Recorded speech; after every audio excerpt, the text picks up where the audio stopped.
Well, let's go over the vice presidential debate that happened last night, because I want to say the loser was the media because they showed their bias. They led by banging a war drum. First question was the oversimplified question about war, oversimplified climate change, as if that is a done deal. Of course, they fact-checked the Republican candidate and not the Democratic candidate. So let's go over it. Now, a major issue, I want to sort of poke some holes in things that they didn't have time to properly cover because of time, obviously, and bias. A major issue is illegal immigration. Senator J.D. Vance did hit the Harris campaign hard on her failed border policies. Now, Governor Walz continued to suggest nonsensically that this bill that was failed to make its way through Congress was the answer, that it would have fixed it, but because Congress is divided, that bill didn't get passed and we have this problem. Well, obviously that's not true. What he said was that border crossings are down, suggesting this is not a problem. To the allegation that the vice president is letting in well, of course, that's not true. And again, you have the facts. I guess we agreed not to fact check. I'll check it. That, look, crossings are down compared to when Donald Trump left office. But it's, again, blaming and not trying to find the solution. Okay.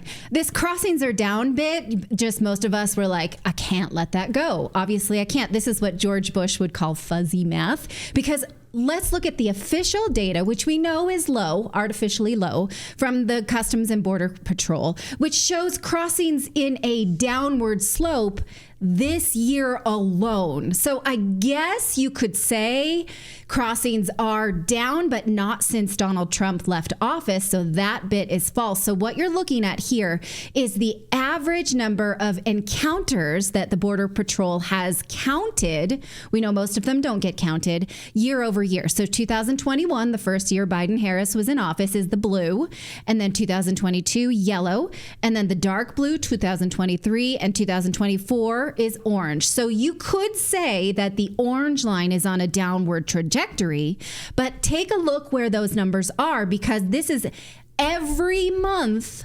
100,000, between 100,000 and 300,000 people crossing the border illegally every month. So keep that number in your head, between 1 and 300,000 people.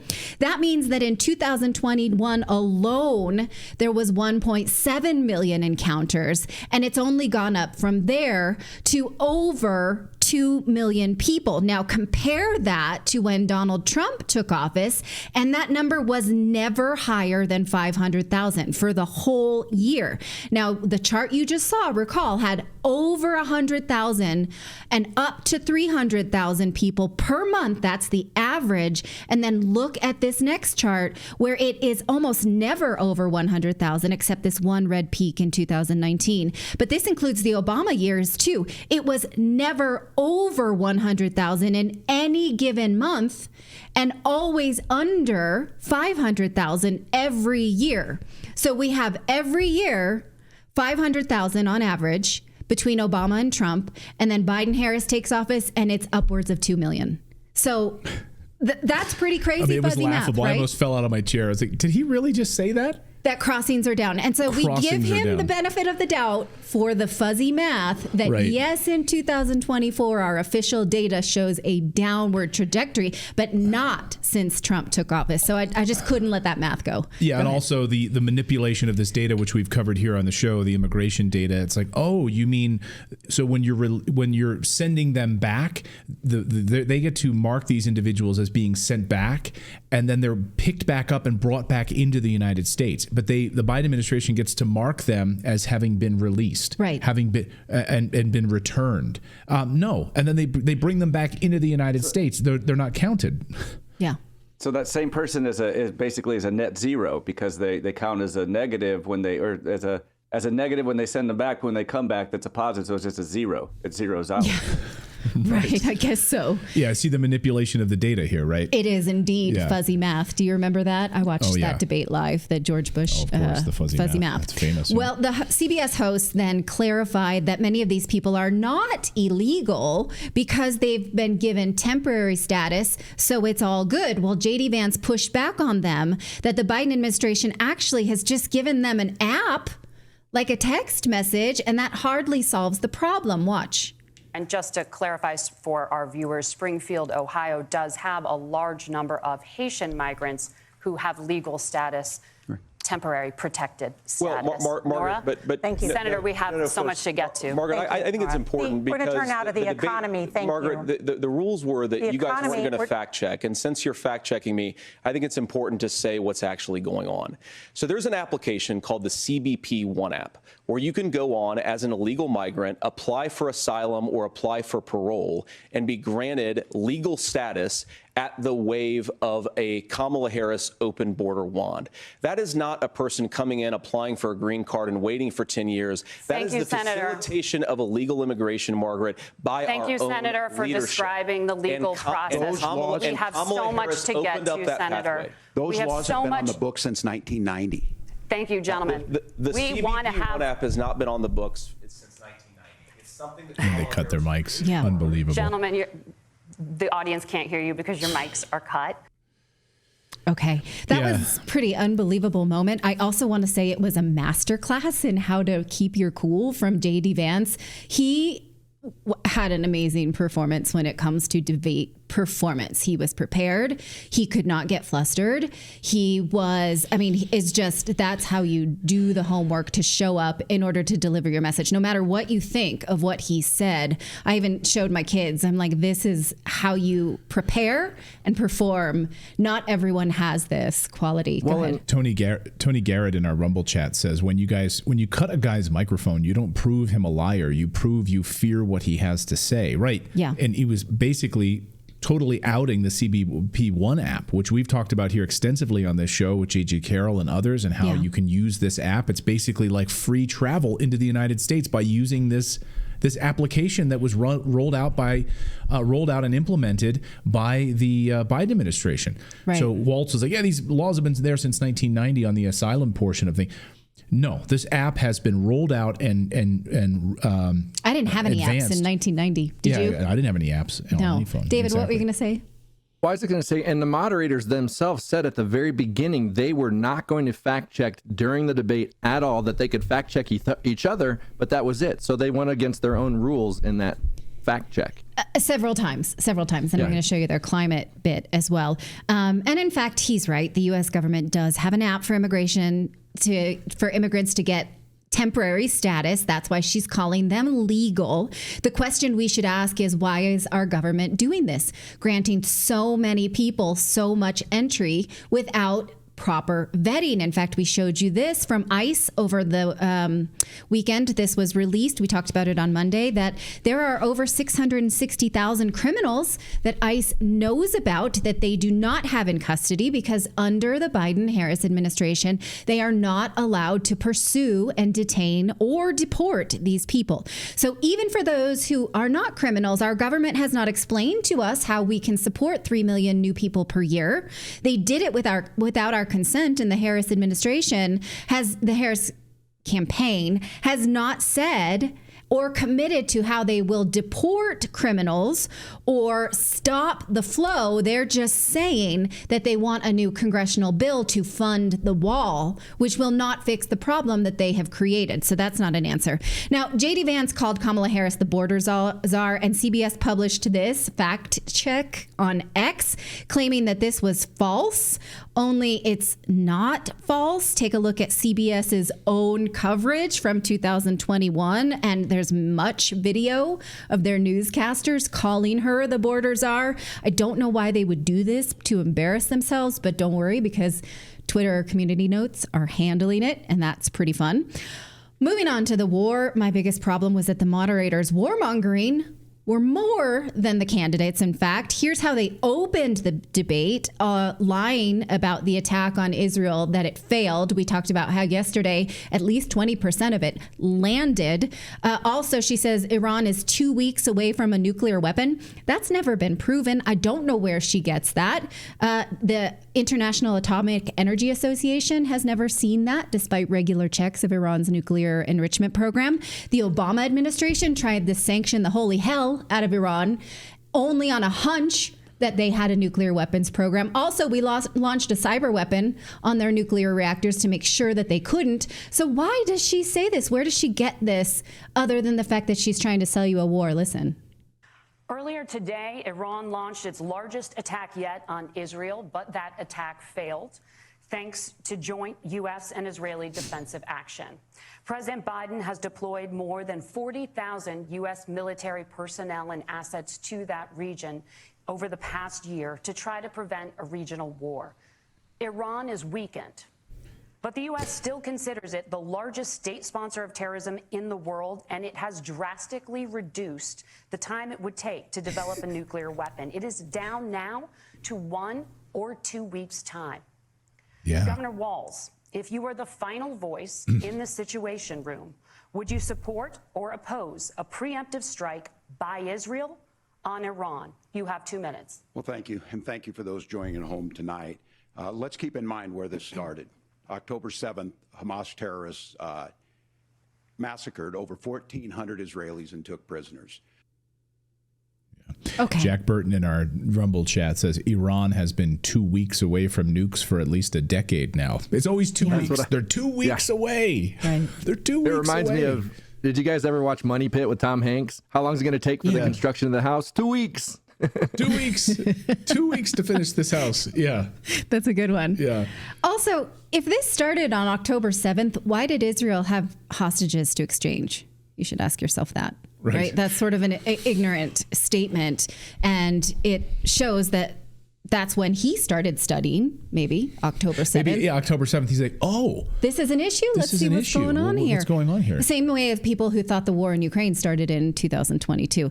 I expected, actually, JD Vance to follow up with let's hit Iran hard, the same thing he said at the Republican convention when he received the nomination, but he didn't.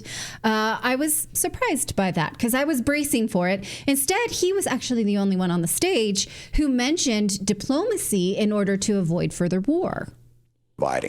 Senator Vance, the U.S. did have a diplomatic deal with Iran to temporarily pause parts of its nuclear program, and President Trump did exit that deal.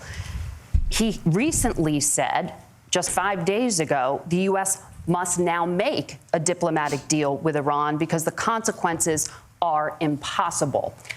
Did he make a mistake? You have 1 minute. Well, first of all, Margaret, diplomacy is not a dirty word, but I think that's something that Governor Walz just said is quite extraordinary. You yourself just said Iran is as close to a nuclear weapon today as they have ever been. And Governor Walz, you blame Donald Trump, who has been the vice president for the last 3.5 years. And the answer is your running mate, not mine. Donald Trump consistently made the world more secure. Now, we talk about the sequence of events that led us to where we are right now, and you can't ignore October the 7th, which I appreciate Governor Walz bringing up. But when did Iran and Hamas and their proxies attack Israel? It was during the administration of Kamala Harris. So Governor Walz can criticize Donald Trump's tweets, but effective, smart diplomacy and peace through strength is how you bring stability back to a very broken world. Donald Trump has already done it once before. Ask yourself at home, when was the last time, I'm 40 years old, when was the last time that an American president didn't have a major conflict break out? The only answer is during the 4 years that Donald Trump. Okay, again, though, with this unsubstantiated, Iran has a nuclear weapon within weeks. It's sufficiently terrifying, of course, but we do not know this for sure.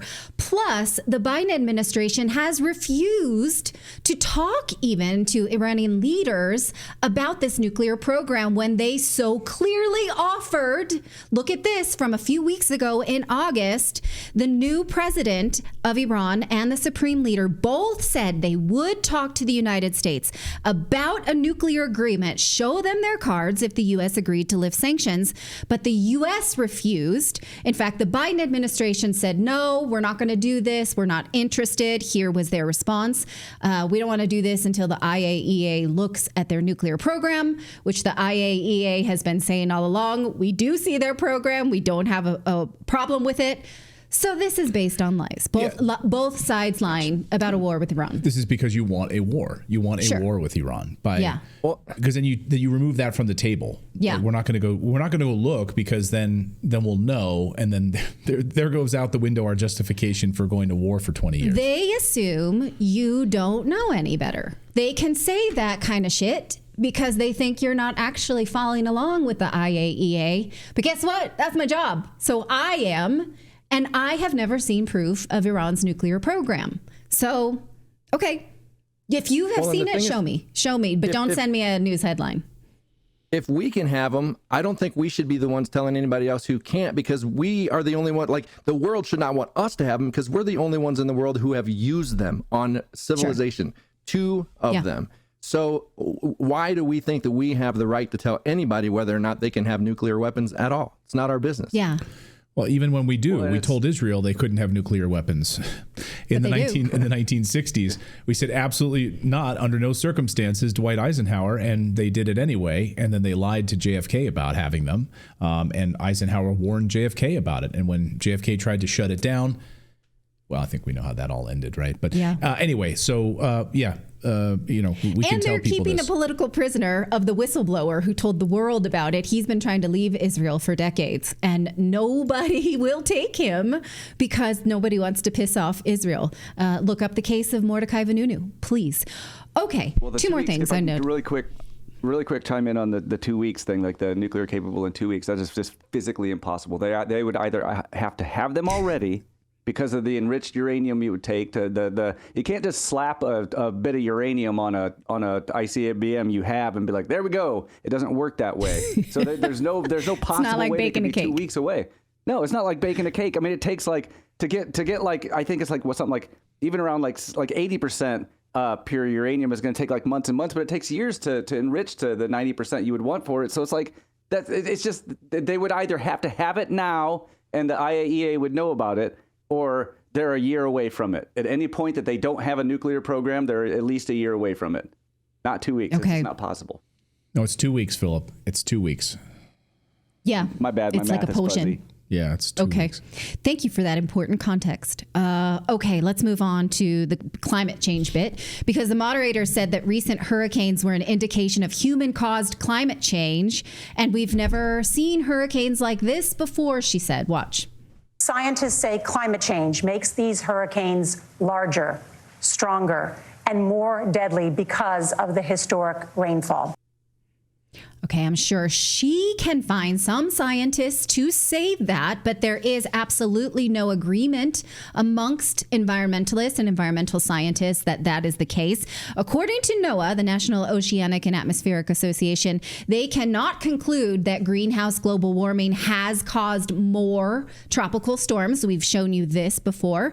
Also, another peer-reviewed study in a journal called Nature Climate Change shows that there are actually declining trends in tropical cyclone frequency. Furthermore, the number of climate-related deaths has gone down, according to researchers in Belgium who track deaths from global catastrophes. Now, of course, the deaths from this week's both cyclones and in Asia and the hurricanes in North America are horrific, as researchers have shown, though they do cause more damage because we have built more in those regions and there's more to lose. That's called widening the bullseye. If they were honest, though, they would ask for some data points about climate change, and instead of just saying, Donald Trump has said climate change is a hoax, we all know it's not, please respond to that. What they should ask is, what data points do we see to show that? What are the things you're most concerned about? Now, JD Vance's answer was actually quite on point. If we want to reduce impact of our human living on the environment, what we should do is produce more things inside the United States. Watch. I commit that when Donald Trump is president again, the government will put the citizens of this country first when they suffer from a disaster. Now, Nora, you asked about climate change. I think this is a very important issue. Look, a lot of people are justifiably worried about all these crazy weather patterns. I think it's important for us, first of all, to say, Donald Trump and I support clean air, clean water. We want the environment to be cleaner and safer. But one of the things that I've noticed some of our Democratic friends talking a lot about is a concern about carbon emissions, this idea that carbon emissions drives all of the climate change. Well, let's just say that's true, just for the sake of argument, so we're not arguing about weird science. Let's just say that's true. Well, if you believe that, what would you want to do? The answer is that you'd want to reshore as much American manufacturing as possible, and you'd want to produce as much energy as possible in the United States of America, because we're the cleanest economy in the entire world. What have Kamala Harris's policies actually led to? More energy production in China, more manufacturing overseas, more doing business in some of the dirtiest parts of the entire world. And when I say that, I mean the amount of carbon emissions they're doing per unit of economic output. So if we actually care about getting cleaner air and cleaner water, the best thing to do is to double down and invest in American workers and the American people. And unfortunately, Kamala Harris has done exactly the opposite. He's right. We've shown you this when it comes to things like meat production. In fact, climate change advocates say that meat is responsible for 14.5% of annual greenhouse global gas emissions. That's an average of both the best and the worst. And guess what? If the United States were to do it only in-house, we would lower our carbon footprint because guess what? We're the best. Did you know that? This chart is from the EPA showing that beef emissions in the United States only add up to 2.2% of total U.S. emissions. Why?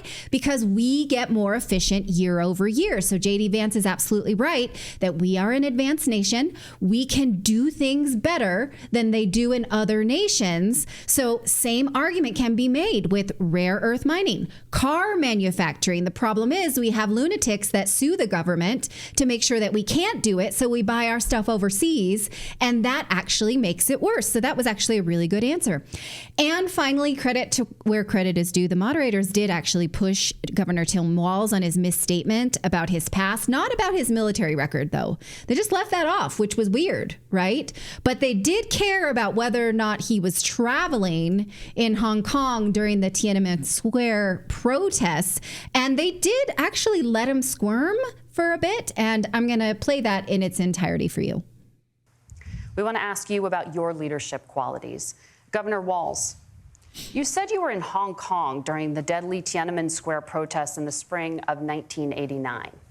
But Minnesota Public Radio and other media outlets are reporting that you actually didn't travel to Asia until August of that year. Can you explain that discrepancy? Yeah, well, and to the folks out there who didn't get at the top of this, look, I grew up in small rural Nebraska, town of 400. Town that you rode your bike with your buddies till the streetlights come on, and I'm proud of that service. I joined the National Guard at 17, worked on family farms, and then I used the GI Bill to become a teacher, passionate about it, a young teacher. My first year out, I got the opportunity in the summer of '89 to travel to China.